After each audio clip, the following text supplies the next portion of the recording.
नमस्कार विद्यार्थी मित्रांनो, शैक्षणिक महाराष्ट्र यूट्यूब चॅनलवर आपले खूप खूप स्वागत आहे. आज आपण अभ्यासणार आहोत पायाभूत चाचणी परीक्षा पेपर इयत्ता 7वी आणि विषय आहे गणित. मित्रांनो, तुम्ही नवीन असाल तर चॅनलला सबस्क्राईब करा व बेल आयकॉनला प्रेस करा. चला तर सुरुवात करूया. लेखी चाचणी या ठिकाणी आपण सुरुवात करणार आहोत आणि त्यासाठी सूचना आहे. सर्व प्रश्न दिलेल्या सूचनेप्रमाणे सोडवा आणि बहुपर्यायी प्रश्नातील अचूक उत्तराचा पर्याय क्रमांक दिलेल्या चौकटीत लिहा. प्रश्न तिसरा एकूण 9 गुणांसाठी आहे. यामध्ये अ, ब, क असे उपप्रश्न आहेत. खाली दिलेली उदाहरणे सोडवा. 2,34,902 ही संख्या अक्षरात लिहा. उत्तर 2,34,902 ही संख्या या पद्धतीने आपल्याला अक्षरामध्ये लिहायची आहे. 7,67,805 ही संख्या अंकात लिहा. त्याचं लेखन 7,67,805 अशा पद्धतीने अंकात लेखन केलेलं आहे.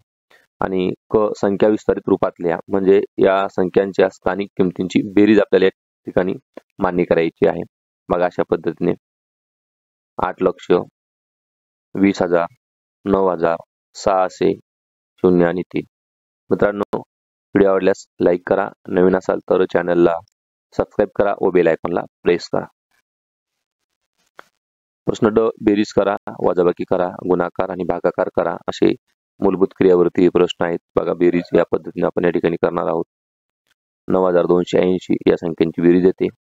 6,398 वजा 3,757 याची जर वजाबाकी केली तर आपल्याला या ठिकाणी 2,641 येते. आता गुणाकार करायचा आहे. 4 अंकी संख्येला 2 अंकी संख्येने गुणायचा आहे. या ठिकाणी 4,302 गुणेला 35 तर यांचा गुणाकार या ठिकाणी येतो 21,510. भागाकार करा. एकूण या गुणाकारांची बेरीज करूया आणि याचा गुणाकार येईल या ठिकाणी 1,50,570. सुरुवातीला 5 ने गुणून नंतर 3 ने गुणू त्या दोघांची बेरीज. या ठिकाणी भागाकार करा. 636 भागिले 12 याचा भागाकार केला असता आपल्याला उत्तर भेटते 53. बघा, 12 0 0 पहिला भाग शून्याचा, वरून 6 खाली घेतले आपण आणि 3 घेतले 63. 12 पंचे 60, 63 वजा 60 उत्तर येते 3. वरतून 6 खाली घेतले 36 झाले. 12 त्रिक 36 या पद्धती. मित्रांनो, व्हिडिओ आवडल्यास लाईक करा, नवीन असाल तर सबस्क्राईब करा व बेल आयकॉनला प्रेस करा आणि हा व्हिडिओ मित्रांमध्ये सुद्धा शेअर करा. प्रश्न 4, खाली दिलेली उदाहरणे सोडवा. 3.1/4 अधिक 2.1/3 यांची बेरीज करायची. मित्रांनो, अपूर्णांकांची बेरीज. या ठिकाणी सर्वप्रथम आपण 3.1/4 ला अंश अधिक अपूर्णांक करूया. बघा, 4 त्रिक 12 अधिक 1 13, 13/4 अधिक 3 दुने 6, 6 अधिक 1 7 म्हणजे 7/3. या ठिकाणी छेद समान आपल्याला करावे लागतील. म्हणजे पहिल्या अपूर्णांकाला दुसऱ्याच्या छेदाने गुणायचं आणि दुसऱ्या अपूर्णांकाला पहिल्याच्या छेदाने गुणायचं. छेद समान होतात. बघा, 13 गुणिले 3 म्हणून 4 गुणिले 3 13 त्रिक 39 आणि 4 त्रिक 12. त्याच पद्धतीने 7 गुणिले 4 आणि 3 गुणिले 4 7 चौक 28 आणि 4 त्रिक 12. या ठिकाणी छेद समान झालेला आहे. मग यापैकी 12 छेद घेतला आणि अंशस्थानी अंशांची बेरीज केली. बघा, 9 आणि 8 17, 17ला 7 8 1 3 आणि 2 5 5 आणि 1 6 या पद्धतीने 67/12 याचं उत्तर आलेलं आहे. याला अजूनही आपण पूर्णांकयुक्त अपूर्णांकात करायचं झालं 12 1 12, 12 पंचे 60 म्हणजे 5.7/12 याचं उत्तर येऊ शकतं. बघा, पुढचा प्रश्न आहे 4/8 भागेला 1/2. बघा, अपूर्णांकामध्ये भागाकार म्हणजेच भाजकाचा अंश आणि छेद यांची अदलाबदल करून गुणाकार करणे. बघा, या ठिकाणी 4/8 गुणेला 2/1 म्हणजे 2 1 2 2 चौक 8 म्हणजे 4/4 4 1 4 म्हणजे भागाकार येतो 4. मित्रांनो, नवीन असाल तर चॅनलला सबस्क्राईब करा व बेल आयकॉनला प्रेस नक्की करा.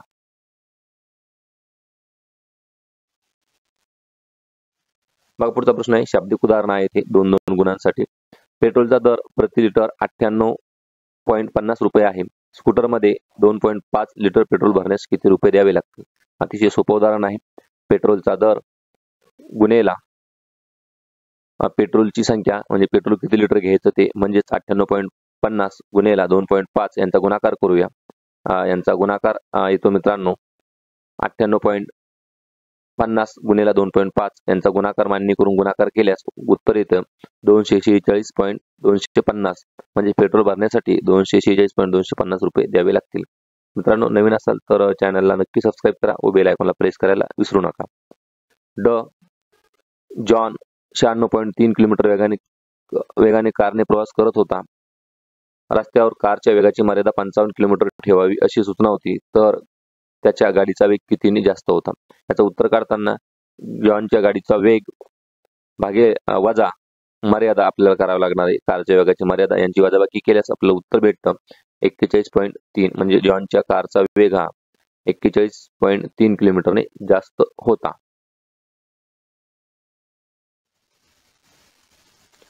दिलेल्या माहितीवरून स्तंभालेख काढा. आदेशने एका आठवड्यात वेगवेगळ्या विषयाच्या अभ्यासासाठी दिलेला वेळ खालील तक्त्यामध्ये दिलेला आहे.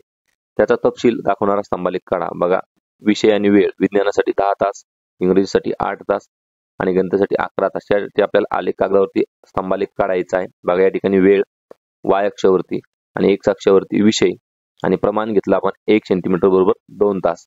या ठिकाणी विज्ञान विषय, या ठिकाणी आपण 1 सेंटीमीटर बरोबर 1 तास आपण प्रमाण या ठिकाणी घेतलं. विज्ञान विषय 10 तास, त्यानंतर इंग्रजी विषय 8 तास आणि गणित विषय 11 तास. 10च्या थोडंसं पुढे अशा पद्धतीने आलेख या ठिकाणी आपण काढलेला आहे. मित्रांनो, व्हिडिओ आवडल्यास लाईक करा, नवीन असाल तर सबस्क्राईब करा व बेल आयकॉनला प्रेस करा. चला, पुढचा प्रश्न आहे, खाली दिलेली उदाहरणे सोडवा. 25 आणि 75 या संख्यांचा मसावी काढा. आता मसावी काढायचा. मसावी म्हणजे काय आपल्याला माहित असलं पाहिजे. सर्वप्रथम या संख्यांचे आपण मूळ अवयव काढूया. बघा, 25 चे मूळ अवयव 5 गुणिले 5. आता 75 चे मूळ अवयव काढूया. बघा, 75 बरोबर 3 गुणिले 25. आता या ठिकाणी 25 चे पुन्हा 2 अवयव पडतील. 3 गुणिले 5 गुणिले 5 आणि मसावी म्हणजे सामायिक अवयवांचा गुणाकार. मग या ठिकाणी सामायिक अवयव कोणते? 5 आणि 5, 5 आणि 5. बघा, 5 गुणिले 5 म्हणजे 25. या संख्यांचा मसावी आहे 25.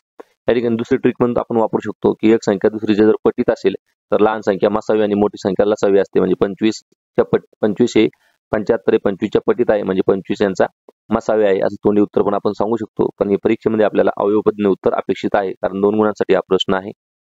मित्रांनो, व्हिडिओ आवडल्यास लाईक करा, नवीन असाल तर सबस्क्राईब करा व बेल आयकॉनला प्रेस करा. बघा, श्यामजवळ काही फुले आहेत. त्याने प्रत्येक माळेत 8 फुले किंवा 12 फुले किंवा 16 फुले असणाऱ्या माळा तयार केल्या, तर त्याच्याजवळ एकही फुल शिल्लक राहणार नाहीत, तर त्याजवळ कमीत कमी किती फुले असावीत? बघा, हे उदाहरण सोडवण्यासाठी आपल्याला त्याचा लसावी काढावा लागणार आहे. ठीक आहे, म्हणजे कारण या तिन्ही संख्यांनी भाग जाणारी संख्या इतकी फुलं त्याकडे असावी लागतील. ते आपल्याला मदत केलेली आहे. 8चे विभाज्य आपल्याला लिहायचे आहे. 8चे विभाज्य म्हणजे 8चे मल्टिपल. 8 1 8, 8 2 16, 8 3 24, 8 4 32, 8 45, 8 6 48, 7 56, 8 8 64 अशा पद्धतीने.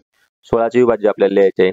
16 2 32, 16 3 48, 16 4 64, 16 85, 16 1 96 आणि 12चे विभाज्य 12 2 24, 12 3 36, 12 4 48, 12 5 60 अशा पद्धतीने. तर या ठिकाणी लहानात लहान अशी कोणती संख्या आहे की ज्या तिन्ही पाड्यामध्ये येते? तर बघा, 16 इथे येते परंतु इथे येत नाही. 24 येथे आहे परंतु 16 मध्ये नाही. 32 कुठेच नाही. 40 कुठेच नाही. त्यानंतर 48 बघा, येथे पण आहे, येथे पण आहे आणि येथे पण आहे. तिघांमध्ये 48 आहे. म्हणजे 48 हे आपलं लघुत्तम सामायिक विभाज्य आहे, म्हणून 48 उत्तर येईल. म्हणून श्यामजवळ कमीत कमी 48 फुले असतील. मित्रांनो, व्हिडिओ आवडल्यास लाईक नक्की करा, नवीन असाल तर सबस्क्राईब करा व बेल आयकॉनला प्रेस करा.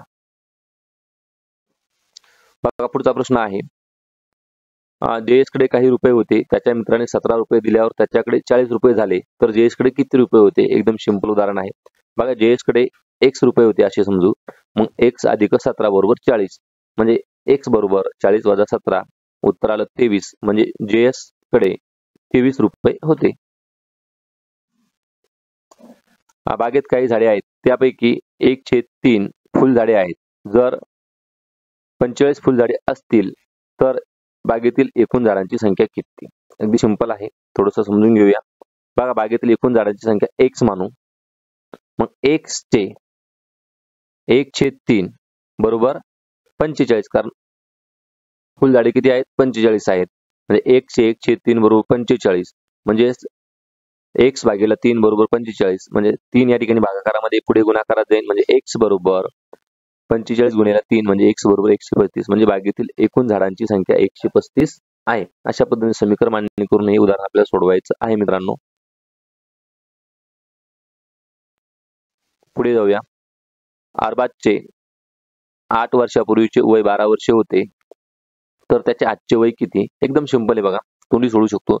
अरबाजचे 8 वर्षापूर्वीचे वय 12 वर्षे होते, आजचे वय म्हणजेच 12 अधिक 8 म्हणजे अरबाजचे आजचे वय 20 वर्ष. अरबाजचे आजचे वय 20 वर्ष आहे. अशा पद्धतीने आपण उदाहरण या ठिकाणी देऊ शकतो. बघा खाली दिलेली उदाहरणे सोडवा. एक आंब्याची पेटी 300 रुपयांनी विकली असता 50 रुपये नफा होतो, तर त्या पेटीची खरेदी किंमत किती असेल? यावर शेकडा नफा किती झाला? बघा खरेदी किंमत बरोबर विक्री किंमत वजा विक्री किंमत वजा या ठिकाणी आपल्याला काय करायचं आहे? नफा काढायचा आहे. म्हणजे विक्री किंमत होती त्यातून नफा वजा केला, 300 वजा 50 म्हणजे खरेदी किंमत आली 250 रुपये. आता यावरून आपण शेकडा नफा काढू शकतो. शेकडा नफा आपल्याला माहिती आहे, नफा भागिले खरेदी किंमत गुणिले 100. मग नफा किती आहे? तर 50 रुपये भागिले खरेदी किंमत 250 गुणिले 100. उत्तर भेटते आपल्याला 20%. मित्रांनो व्हिडिओ आवडल्यास लाईक नक्की करा, नवीन असेल तर सबस्क्राईब करा व बेल आयकॉनला प्रेस करा. 200 रुपयांना घेतलेली पर्स 60 रुपयांना विकली आणि 300 रुपयांना घेतलेली बॅग 360 रुपयांना विकली, तर कोणता व्यवहार अधिक फायदेशीर झाला? वरवर पाहता दोन्ही ठिकाणी नफा 60 रुपये आहे, परंतु आपल्याला व्यवहार तपासायचा म्हणजे आपल्याला शेकडा नफा या ठिकाणी काढावा लागणार आहे. तर बघा व्यवहार क्रमांक 1 मध्ये 200 रुपयांची पर्स 260 रुपयांना विकली म्हणजे 60 रुपये नफा झाला. यावरून आपण शेकडा नफा काढू शकतो. शेकडा नफा बरोबर या ठिकाणी 60 गुणिले 100 भागिले 200, कारण हा 60 रुपये 200 रुपयावर झालेला नफा आहे आणि याचा शेकडा नफा येतो 30%. आता व्यवहार क्रमांक 2 पाहू. 300 रुपयाची बॅग 360 रुपयांना विकली म्हणजे इथे सुद्धा 60 रुपये नफा झाला, परंतु या ठिकाणी शेकडा नफा काढत असताना बघा 60 गुणिले 100 भागिले 300 येतील, कारण हा जो 60 रुपये 300 रुपयावरती नफा झालेला आहे याचं उत्तर येतं 20%. म्हणजे या ठिकाणी पहिल्या व्यवहारामध्ये आपल्याला 30% नफा झालेला आहे आणि दुसऱ्या व्यवहारामध्ये झालेला नफा 20%. पहिल्या व्यवहारातील नफ्यापेक्षा कमी आहे, म्हणून पहिला व्यवहार जास्त फायदेशीर ठरलेला आहे. मित्रांनो व्हिडिओ आवडल्यास लाईक नक्की करा, नवीन असाल तर सबस्क्राईब करा व बेल आयकॉनला प्रेस करा. खाली दिलेली उदाहरणे सोडवा. सुलभाचे वय 24 वर्ष आहे, महेशचे वय 56 वर्ष आहे, दोघांच्या वयाचे गुणोत्तर काढा. बघा आता गुणोत्तर म्हणजे काय? तर त्यांचं प्रमाण आपल्या ठिकाणी काढायचं आहे. बघा गुणोत्तर वयाचे गुणोत्तर बरोबर सुलभाचे वय भागेला महेशचे वय. मग सुलभाचे वय दिलेले आहे 24 वर्ष भागेला महेशचे वय 56 वर्ष. दोन्ही संख्यांना भाग जाणारी एक संख्या आपण शोधली 8. 24 भागेला 8 आणि 56 भागेला 8 म्हणजे समान संख्येने भाग दिला 8 त्रिक 24 आणि 8 7 56. अशा पद्धतीने त्यांच्या वयाचं गुणोत्तर आहे 3 3 7. एका शाळेत 600 विद्यार्थी आहेत, त्यापैकी 200 विद्यार्थ्यांना पोहता येते, उर्वरित मुलांना पोहता येत नाही, तर पोहता येणाऱ्या विद्यार्थ्यांचे न पोहता येणाऱ्या विद्यार्थ्यांचे गुणोत्तर काढा. बघा सगळ्यात प्रथम 600 विद्यार्थी आहे म्हणजे पोहता येणारे विद्यार्थी दिलेले आहे. मग आपल्याला पोहता न येणारे विद्यार्थी काढून घ्यावे लागतील. बघा पोहता न येणारे विद्यार्थी म्हणजे एकूण विद्यार्थी वजा पोहता येणारे विद्यार्थी म्हणजे 600 वजा 200 बरोबर 400. आणि आता आपल्याला माहिती आहे पोहता येणारे विद्यार्थी भागेला पोहता न येणारे विद्यार्थी गुणोत्तर काढायचं असेल तर मग पोहता येणारे विद्यार्थी आपल्याला माहिती आहे 200 आहे, 200 भागेला 400 उत्तर येतं 1/2. मित्रांनो तुम्हाला व्हिडिओ आवडल्यास लाईक करा, नवीन असाल तर सबस्क्राईब करा. खाली दिलेली उदाहरणे सोडवा. 10 सदस्य 12 दराने 5000 रुपयाचे एका वर्षात सरळ व्याज किती? सिंपल प्रश्न आहे. या ठिकाणी दर 12%, मुद्दल 5000, कालावधी 1 वर्ष आणि सरळ व्याज बरोबर मुद्दल गुणिला दर गुणिला मुदत भागिले 100. ठिकाणी मुद्दल 5000 आहे, दर 12 आहे आणि कालावधी 1 वर्ष आहे भागिले 100. 0 0 कट झाला म्हणजे 50 गुणिला 12, 12 पंचे 60, 60 वर 0 600 म्हणजे एका वर्षाचे व्याज 600 रुपये होते. बघा संगणक खरेदीसाठी 35000 रुपये 10 सदस्य 12 दराने 1 वर्षासाठी बँकेकडून कर्ज घेतले. वर्षाखेरीस बँकेस एकूण किती रुपये परत द्यावे लागतील? या ठिकाणी सरळ व्याज काढायचा आहे आणि त्यावरून रास काढायची आहे. बघा सरळ व्याज बरोबर मुद्दल दर आणि मुदत मान्य करून घेतली. सरळ व्याज बरोबर मुद्दल गुणिला दर गुणिला मुदत म्हणजे मुद्दल 35000 गुणिला 12 गुणिले 1. बघा 0 0 कट झाले म्हणजे 350 गुणिला 12 उत्तर आलं व्याज 4100. आता एकूण रक्कम म्हणजेच रास मुद्दल अधिक व्याज 35000 अधिक 4100 म्हणजे 39100 रुपये आपल्याला बँकेला परत करावे लागतील. मित्रांनो व्हिडिओ आवडल्यास लाईक करा, नवीन असाल तर सबस्क्राईब नक्की करा. बघा खाली दिलेले उदाहरण सोडवा. ABCD चे निरीक्षण करून उत्तर दिले बघा. ABCD हा आयत आहे. लगतच्या बाजू म्हणजे ज्यांचा एक बिंदू सामायिक असतो त्या एकमेकांना शेजारी असतात. लगतची बाजू म्हणजे बघा AD आणि AB, तसेच CD आणि BC अशा आपण कुठल्याही दोन लगतच्या बाजू लिहूया. बघा लगतची बाजू AB तिला लगत कोणती AD आहे. त्यानंतर दुसरी लगतची बाजू आपण लिहिली BA बघा BA आणि ती लगत कोणती आहे BC आहे. तशीच बघा CD आणि CB ही सुद्धा लगतची बाजू आहे. तसेच DC आणि AD ही सुद्धा लगतची बाजू आहे. आपल्याला दोनच लिहायच्या, दोन आपण दोन लिहिल्या. आता सम्मुख कोण लिहायचे. सम्मुख कोण म्हणजे समोरासमोरील कोण बघा अशा पद्धतीने. म्हणजे कोण A चा सम्मुख कोण C आणि कोण D चा सम्मुख कोण B अशा पद्धतीने एकमेकांचे सम्मुख कोण आहेत. बघा खालील आकृतीमध्ये सर्व कोणांच्या मापांची बेरीज किती येईल. बघा कोणांच्या मापांची बेरीज काढायची आहे. बघा षटकोनाची आकृती आहे.